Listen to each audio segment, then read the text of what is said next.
If you want to start traveling for free, then follow these 4 easy tips. The first thing you do not want to do is pass up an opportunity to earn points.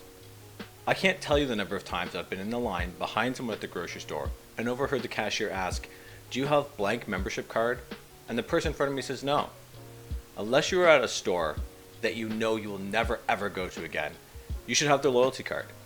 Now I know we all hate junk mail, spam emails, phone calls, text messages, etc. from all these programs we've signed up for over the years. But if you want to travel for free, you should never be turning down points. Personally, I've had to kick myself on a number of occasions because I hadn't signed up for a program, thinking I'll never need these points. Then years down the road, I found a use for it and ended up having to kick myself for all the points I lost out on. So let me be clear, tip number 1, take the points. Another major mistake is redeeming points in the wrong way. This should go without saying, but it has to be said. Your travel points should be redeemed for travel. Have a stack of air miles, don't redeem them from a blender. You have a pile of Aeroplan points, don't redeem them for a pair of Bose headphones. Using those Bose headphones as an example, they retail for $479 and are currently on sale for $329. If you were to redeem Aeroplan points right now, it would cost you 58,000 Aeroplan points. Your goal when redeeming Aeroplan points should be to get 2 cents for every point. Redeeming them for these headphones is 0.8 cents per point. This is less than half the target value. If you use $329, the current sale price, you drop all the way down to 0.56 cents, basically half a cent when your target is 2 cents per point. You're getting 25% of the value. This is going to happen 99% of the time. Redeeming points for non-travel items, gift cards, merchandise, anything like that is not going to get you nearly the value that the points have when you redeem them for travel. So remember, they're travel points. They should be redeemed for travel. It's where you're going to get the best value. So do not redeem your travel points for things like gift cards. The next big mistake I see is somewhat similar to tip 2, and that is earning without a plan on how you're going to redeem those points. Broadly speaking, I recommend that people ask themselves, what is more valuable to them? Free hotel stays or free flights? Maybe you live in a major hub city with tons of airlines and routes. This increased competition often means finding flight deals is easy. Maybe you exclusively stay at Airbnbs, so collecting hotel points really doesn't make any sense for you. Once you do that, see if you can narrow it down even further.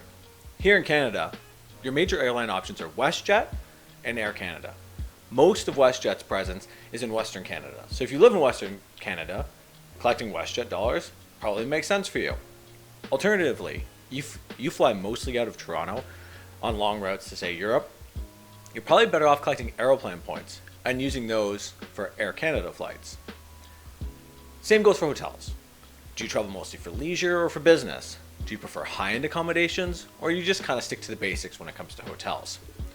Both the Hilton and Marriott chain, for example, are large chains with high-end offerings like the Ritz-Carlton, St. Regis, Waldorf Astoria, Conrad. On the other side, you have chains like Wyndham and IHG Group. These are both large hotel chains, just like Hilton and Marriott, but a big chunk of their portfolio tends to be on more the budget side. Lastly, you can decide that none of this applies for you, and what you value most is flexibility.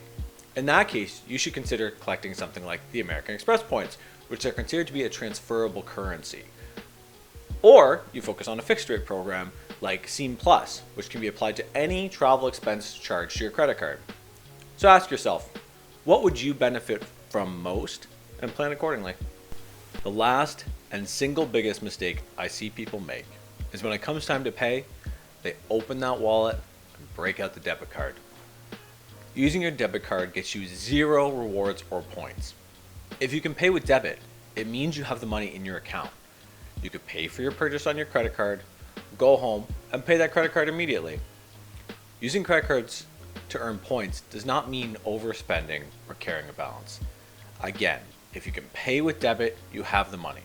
So just add that step of using a credit card and then paying the balance right away.